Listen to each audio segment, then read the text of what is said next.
मेरी भी एक बात भाई में कह गया था घर पर, और सबको दिखा देना समाज के अंदर, सामने से जाओ, सबको दिखा देना समाज के अंदर। जो आपसे वादा करूंगा उस पर 100% खरा उतरूंगा। मैंने आपसे कहा था मैं कैराना चुनाव लड़ने चले जाऊंगा। मजाहिर राणा बैठे ईमानदारी से, ये बैठे मजाहिर राणा, मैंने इनसे कहा मैंने कहा मैं नोट चाहूंगा चुनाव जीते, सिर्फ आपसे वादा की पार्टी ने टिकट यहाँ से करा, वहां से मना कर दिया, बिल्कुल साफ मना कर दिया था अखिलेश जी ने, नहीं। जब मैं यहाँ सारा का सारा काम अपनी पार्टी में कर चुका तब आपने मुझे, मैं आपके लिए तैयारी कर चुका था, बैठे में तय करना ईमानदारी से। मैं जो आपसे वादा करूंगा 100% करूंगा, और जो आपसे वादा नामान की बीच में करके आया ना, दोनों भाई लिख कर रख लीजिए अपने पास। अभी कल जो कहा था अक्षर उनको ध्यान में रखते हुए एक चीज को जहन में रखने का काम करें कि वो लोग जो कभी आपके काम नहीं आते, वो लोग जो हमेशा आपके दुश्मन रहते हैं, सियासी तौर पे भी दुश्मन है। मैं जो चले गए उनके बारे में नहीं कहना चाहता, लेकिन वो सियासी तौर पे भी दुश्मन है। आप उनकी जिंदाबाद किनारे करने का काम करें। जब तक आप अपने आप को खुद बचाने का काम नहीं करोगे, दूसरा कोई बचाने वाला नहीं। जब ये उनके वाकये आप बता रहे थे राघव लखनपाल जी के, मुझे वाकई ये याद आ रहा था कि राघव 5 साल तो इसलिए नहीं आपके बीच में आया कि वो खुश बहुत था, और 5 साल इसलिए नहीं आया कि वो दुखी बहुत था, तो 10 साल तो। और हमें आपको एक गारंटी दे देंगे कि जीतूंगा या हारूंगा, वोट दोगे कि नहीं दोगे, मैं आप करूंगा। आपके हर तकलीफ के अंदर सबसे पहले खड़े होने वाले लोगों के अंदर शायद मेरा नाम भी शामिल रहा। कोई भी आंदोलन रहा हो सहारनपुर, चाहे कोई आंदोलन रहा हो सहारनपुर में, सबसे आगे आगे चलने का काम इमरान ने किया है। रणवंतपुर से लेकर के और वो क्या नाम है इसका, जरौली तक कोई आंदोलन नहीं किया अपने जिले का। आप लोग मेरा, क्योंकि अभी बधाई भाई ने मास्टर जी वाला किस्सा सुनाया था, मेरे को भी याद आ गया। बारिश बरस रही थी बहुत बड़ी, मास्टर जी तैयार नहीं थे किसी कीमत पे भी चुनाव लड़ने को।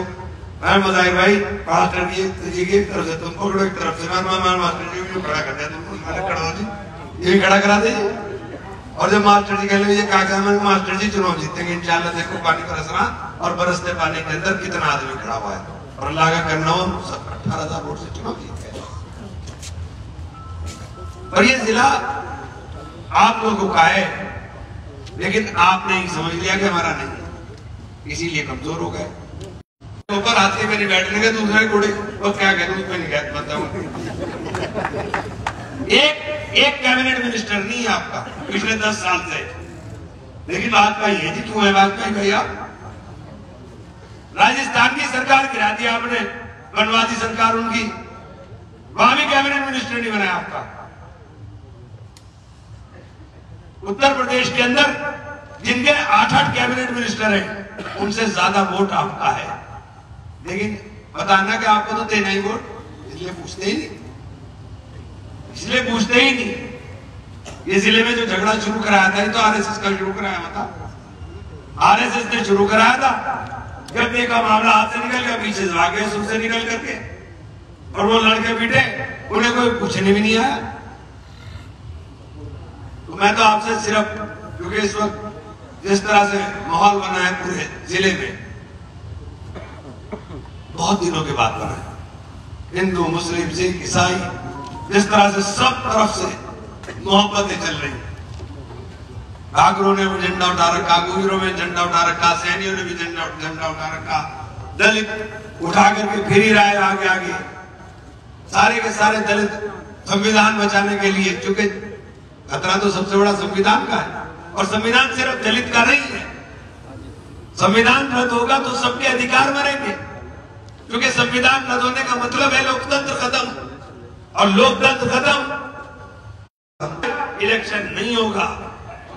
जिसे चाहो बिठा दो, जिसे चाहो उतार दो। शी जिनपिंग ने कह दिया कि जब तक मैं जिंदा हूं मैं तो रहूंगा राष्ट्रपति। पुतिन ने कह दिया सारे कोई विपक्षी नेता होगा सब 2 तो यही मरवाए थे, उड़ीसा में मरे थे, 2 मर तो उड़ीसा में मरे थे। उन्हें कोई विपक्षी नेता जिंदा नहीं रहने का, और जब तक मैं जिंदा हूं मैं ही राष्ट्रपति रहूंगा। और वो कोरिया वाले ने तो अपने पप्पा को तोप क्या के लगा दे, वो बेटा हाउस हो गया, उसे तोप क्या के लगा के उड़ा दिया। जनरल था उसका, आर्मी चीफ, उड़ा दिया। क्या ऐसा देश चाहते हो आप? ऐसा देश चाहते हो? और ये लास्ट इलेक्शन हो सकता है अगर यही रहा, क्योंकि उनको सिर्फ एक ही चीज पे तो है, मैं और हम दो, हमारे तो 2 ही हैं, हम 2 भी गुजरात के और वो 2 भी गुजरात के, बाकी सब गुलाम हो आप, हम और आप सब गुलाम है। हाँ जी, बहुत बड़ा, एक सिपाही से तेरी औकात है, काम करा देगा। ये बहुत बड़े नेता हैं भाजपा के सारे। ईमानदारी से दिल पे हाथ रख लेना, आपने हमारी भी सत्ता देखी, हमारी भी ताकत देखी। अगर हमारी ताकत का 10% आनंद आ रहा हो, 10, 100 तो आ ही नहीं सकता। अगर 10% भी आनंद आ रहा हो ना, मुझे वोट मत देना। घर बैठे हुए एहसास रहता था कि आप ताकत में हो, घर बैठे हुए एहसास रहता था। इन्होंने गुलाम बना दिया, आप लोगों को, ज़हनी गुलाम बना दिया। अपने आप को पहचानिए, अपने आप को। नौजवान लड़के जा रहे बाकी भाई, तुम जा रहे 19 तारीख के बाद भी मिलेगा क्या? इमरान तो 19 के बाद भी मिलेगा। ये बराबर का गांव है, बहुत बड़ा लेफ्टिनेंट है, उसका नाम नहीं लेने का मैं, उसका बहुत बड़ा लेफ्टिनेंट है। मेरे बाप पिछले चुनाव में आ भी गया, फिर भाग गया था। मैंने कहा एक बात बता भाई, तू भागा फिरे भैया करते हुआ, तुझे भैया मिले भी कभी नहीं मिलता। तू मुझे तो टेलीफोन करके जब चाहे होगा आ जाएगा, मेरे बाप बैठेगा, अंदर बैठाऊंगा। भैया के बाहर बैठ के भी तू खुश है, मैं मेरे तो कमरे तक आ रहा, तू यहाँ भी खुश नहीं बना। ये बता दे मैं क्या करूं? मैं इमरान मसूद हूं, मैं राशिद मसूद की औलाद हूं। ये मेरे हाथ में थोड़े गए जो ऊपर वाले ने पैदा किया मुझे। मां मैं बाबूराम के नहीं पैदा हुआ, ये मेरे हाथ में थोड़े था। लेकिन मेरा कोई काम ऐसा बताओ जो आपके खिलाफ मुकदमे आपकी वजह से मैं जेल, मैं मां की झरौली से चल दिया पैदल, आप लोग इधर आपकी सरकार में मुकदमे झेल रहे हो। वीरेंद्र सिंह और मैं 10,000 आदमी लेके चल दिए। नेताजी कह रहे वो चल गया, वहां से एक हंगामा उतर गया। तो मैं सिर्फ इतना कहना चाहता हूं साथियों, मैं तो आपका था, आपका हूं और आपका रहूंगा। बस आपसे यही निवेदन करूंगा कि ये चुनाव देश को बचाने का है, लोकतंत्र को बचाने का है, संविधान को बचाने का है। अगर अब ना जागे तो फिर इतनी देर हो जाएगी कि मौका नहीं मिलेगा। इसलिए जागिए, सोचिए, देश को बर्बादी के कगार पर ले गए सारे किसान हो। आपको याद है 1989 में पहली मर्तबा मुलायम सिंह जी मुख्यमंत्री बने, और मुलायम सिंह जी ने मुख्यमंत्री बनते ही सबसे पहले अपनी कलम से गन्ने के रेट में 58%, 58% बढ़ोतरी की थी, जो जब तक के इतिहास में सबसे ज्यादा थी और आज तक के इतिहास में सबसे ज्यादा है। 58%। और जो सरकार आती रही उस सरकार ने पैसा बढ़ाया, लेकिन ये पिछले 10 साल में 12% गन्ने के ऊपर पैसा बढ़ा। यूरिया का कट्टा 170 से 270 और 10 किलो साफ। हाँ जी, खाद के ऊपर आप पैसे बढ़ा रहे हो, डीजल पर आप पैसे बढ़ा रहे हो, बिजली का बिल बढ़ा रहे हो, लेकिन गन्ने का भाव नहीं बढ़ाई। 12% की ग्रोथ है रेट के अंदर। लागत मूल्य किसान का निकल नहीं रहा है, लेकिन किसान तो मस्त है, क्योंकि किसान को तो हिंदू और मुसलमान बना दिया। अरे भाई, अगर इनका मुसलमानों का गन्ना सस्ता और तुम्हारा गन्ना महंगा बिक रहा ना, फिर तो समझ में आएगा हाँ भाई इन्होंने कुछ कर दिया। बता दो मुझे, भाई मुझे नौकरी मिल जाए और आपको ना मिले, या आपको मिल जाए और मुझे ना मिले, तब तो समझ में आएगा। 30 लाख नौकरी खाली पड़ी, भरते ही नहीं। 30 लाख नौकरी केंद्र सरकार की खाली है, भरने का नंबर नहीं है। कौन जिम्मेदार है? आप जिम्मेदार हो, कोई दूसरा दूसरा जिम्मेदार नहीं, क्योंकि आपने जवाबदेही करना बंद कर दिया। आप तो सिर्फ एक चश्मे में लगे हो, उन्होंने कहा हमारा इलाज कर दिया, अब डरना भी बात हो गया। मैंने कह दिया मीटिंग में, भाई तो मेरे खिलाफ कंप्लेन दे दी बीजेपी वालों ने। अरे मैं अपना इलाज की बात नहीं कर रहा हूं, मैं समाज के इलाज की बात कर रहा हूं। तुमने सबका इलाज कर दिया, किसी को छोड़ा ही नहीं तुमने, और अगर सत्ता में आ गए तो इससे बुरा हाल करेंगे।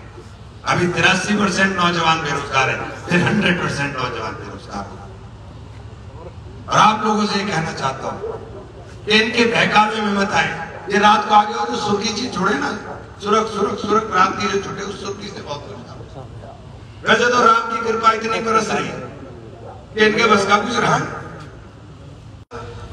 कि आपके पास पेटेंट हो गया कि केवल कृपा आप पे बरसेगी, हमारे पे नहीं बरसेगी। ये देश राम का है, राम सब कहां से उसके वो आगे के तुम्हें सब कुछ मिलना है। मैंने ये धर्म के ऊपर सारी की सारी राजनीति जो लेकर के जा रहे हैं, मैं उनसे कहना चाहता हूं कि धर्म और राजनीति दोनों अलग है। आस्था को, विश्वास को आप राजनीतिक रूप से चर्चा का विषय नहीं बना सकते। इसलिए मैं आप लोगों से आग्रह करना चाहता हूं, मैं बहैसियत मुसलमान आपकी उनसे 100 गुना खिदमत कर सकता हूं, और ये बात आप जानते भी होगा, आप उनसे बेहतर काम कर सकता हूं। लेकिन आपके दिल में कहीं ना कहीं बात ये क्यों आती है कि ये मुसलमान है, उनके फल वो है। इमरान मसूद, आपके दिमाग में पैमाना ये रहे, आपके दिमाग में पैमाना ये रहे कि काम हमारी पैमाना रहेगा तो फिर ना हिंदू होगा ना मुसलमान होगा, और काम अगर हमारे दिमाग में पैमाना होगा तो सही लोग आएंगे, और सही लोग आएंगे तो सही काम होगा। आप लोगों से विनती करना चाहता हूं कि इनके बहकावे में आने की जरूरत नहीं है। अब ये बौखला गए, बौखलाहट में भी उल्टा सीधा बोलेंगे, क्योंकि इन्हें तो सिर्फ नफरत फैलानी, सिर्फ हिंदू मुसलमान करना है। ये मुल्क सबका है, आपका भी है, मेरा भी। हम सब इसके अंदर मोहब्बत के साथ रहेंगे, प्यार के साथ रहेंगे तो सब तरक्की करेंगे। नफरत के माहौल के अंदर इन्होंने आपके लिए कहीं हिंदू मुसलमान के नाम पे नफरत करेंगे, जहां हिंदू मुसलमान नहीं होगी हरियाणा में चले जाओ वहां जाति के नाम पे नफरत करेंगे, जहां जाति नहीं मिलेगी बंबई चले जाओ वहां क्षेत्रवाद में नफरत करेंगे। बहरहाल इन्हें नफरत करनी है, नफरत फैला करके राजनीति करनी है। राहुल जी ने कहा कि मैंने मोहब्बत की दुकान चलाई, मैं शुक्रगुजार हूं कि अल्लाह ने, ईश्वर ने मुल्क के अंदर मोहब्बत का माहौल पैदा किया है। लोगों के अंदर ऊब आ गई है उस नफरत से जो नफरत इन्होंने फैलाने का काम, ऊब गए उस नफरत के माहौल से कि हर वक्त एक ही काम रह गया। बस 4 पंक्तियों के साथ अपनी बात काम खत्म करूंगा। याद रखना इन पंक्तियों को, जब बीजेपी वाले आए जरूर सुनना। मैं राम नारा नहीं, विश्वास है, ये नैतिकता की नहीं, ये भौतिकता की नहीं, मन की प्यास है। राम नहीं मिलेंगे मंदिर के बेरों में, राम मिले हैं छबरी के टूटे बेरों में, राम मिले हैं सीता की पावनता में, राम मिले हैं पंचवटी की छाव में, राम मिले हैं अंगद वाले पांव में, राम मिलेंगे मर्यादा से जीने में, राम मिलेंगे हनुमान जी के सीने में। मर्यादित आचरण करो। जब ये आपसे कहे ना कि हम राम को लाए हैं, तो इन अहंकारियों से कहिए भगवान को कोई लाता नहीं है, भगवान सबको देने वाला है, वो तो सबको देने वाला है, तुम उसको कहां से देने वाले बन गए? और जिसको चाहेगा वो देगा, जिस पे चाहेगा वो कृपा करेगा। आप क्यों परेशान हो के मुझ पर कृपा हो रही है? ये लोगों की मोहब्बत, ये लोगों के दिल में मोहब्बत, प्रेम, ये सब जो अंकुरित हो रहा है, ये सब उसी की कृपा है, ये उसी की कृपा से हो रहा है। संदीप बार बार देख रहा है अगले कार्यक्रम के लिए, इसलिए आपसे हाथ जोड़ के विनती, साथियों 19 तारीख को एक वोट